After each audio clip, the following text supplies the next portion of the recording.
Le hizo daño a la gente italiana. Si ibas a buscar trabajo, te veías discriminado. O si ibas a tener una cita con una chica alemana y tu nombre era Tony Berardi, su padre diría: Dios, es un miembro de la mafia. Y eso es cierto, ocurrió realmente. Cuanto que todo el mundo escogiera a los italianos, el mundo necesitaba víctimas propiciatorias y fueron los italianos. Nadie se metía con los irlandeses porque tenían influencias en los periódicos. Ellos eran los editores y sabían lo que debían callar. La primera enmienda nunca entró en vigor para los italianos, nunca. Lo único que respetaban los italianos eran los 10 mandamientos. Cuando yo tenía 15 años, hice una intentona en una operación de corredor de apuestas en la que mi cometido consistía en vigilar cuando venía la policía. Si el coche policial daba 2 vueltas, es que eran de los nuestros.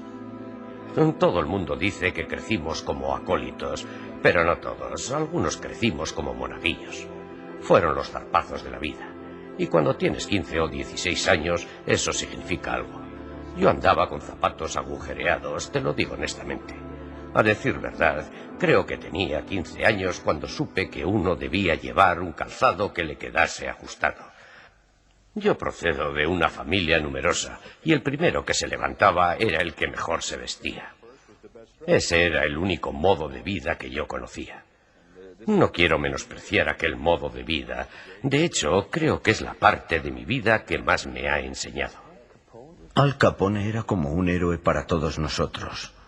Todos sabíamos de su amabilidad y su generosidad para con la gente pobre, sus hileras de pan y sus grandes donaciones para la gente entregada a los demás, la iglesia y otras organizaciones. No sé si quedará algún Capone. Lo dudo. Era una familia muy numerosa. Por casualidad acudí al funeral de su madre. Creo que se llamaba Francesca. Pero ese fue el comienzo. Y de todas las historias que uno ha leído sobre él, yo diría que la mayoría las ha fabricado Hollywood. ¿Cuántos artistas han reconstruido la historia de Capone? ¿Cuántas versiones se han ofrecido sobre él? Y algún día, yo creo que debería hacerse la historia real. Mi padre trató con él y también conoció a su hermano Ralph Capone, y debo decir que hizo un montón de cosas buenas. Quiero decir que su trasfondo no es peor que el de los políticos de hoy en día. Fue una consecuencia de su tiempo. Él no tuvo elección. Yo cubrí el funeral de Al Capone en diciembre de 1947. Fue un día muy frío. La temperatura era de 11 grados bajo cero, según recuerdo. Lo enterraron en el cementerio de Mount Olive y después lo trasladaron a Mount Carmel. Había un gran número de reporteros cubriendo el funeral. El único periódico que informó sobre ello fue el mío, que publicó un titular que decía: «El sindicato entierra a Al Capone». Y la razón para aquello fue que los otros reporteros no se dieron cuenta de que había gángsters más grandes que se inclinaron para presentar sus respetos a Al Capone. Porque dichos jefes mantenían una teoría, que la mantuvieron durante muchos años, hasta que se dieron cuenta que habían sido el centro de atención cuando fueron vistos en el funeral por agentes del FBI y del IRS. Sin embargo, en aquellos momentos hubo una hilera de coches, una larga hilera de coches que llegó simultáneamente y aparcó sobre la colina.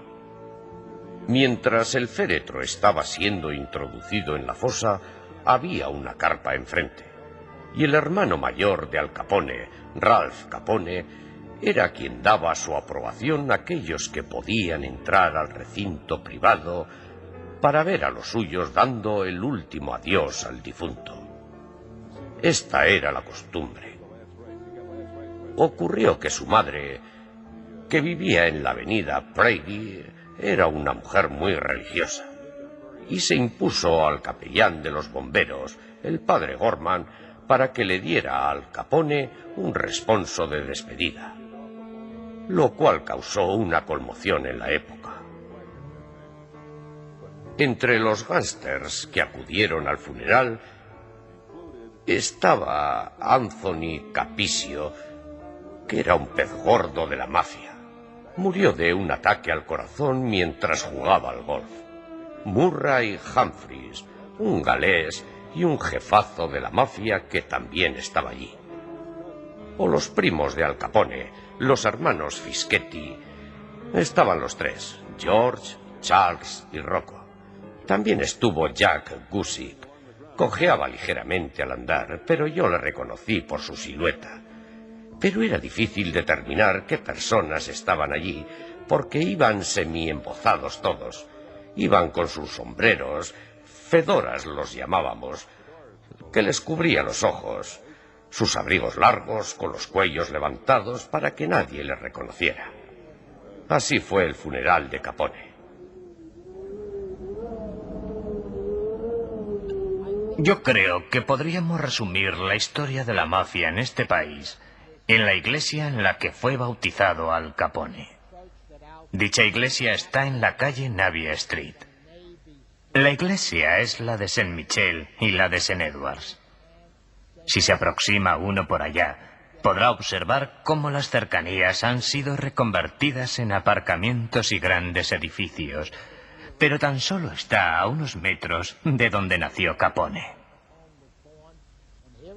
Aquí está la iglesia donde fue bautizado, y hay una monja. El cura solo viene de vez en cuando. Pero en la iglesia hay una monja durante el día. Ella nunca se acerca a las ventanas a causa del tiroteo que hay en las calles y los proyectos de construcción a lo largo de la calle. Hoy en día, no se acerca a las ventanas y cuando te enseña el libro que guarda el recuerdo del bautismo de Al Capone, te dice que Al Capone no hubiese durado medio día en estas calles hoy en día, que hubiese muerto en un par de horas. Esto es otro mundo.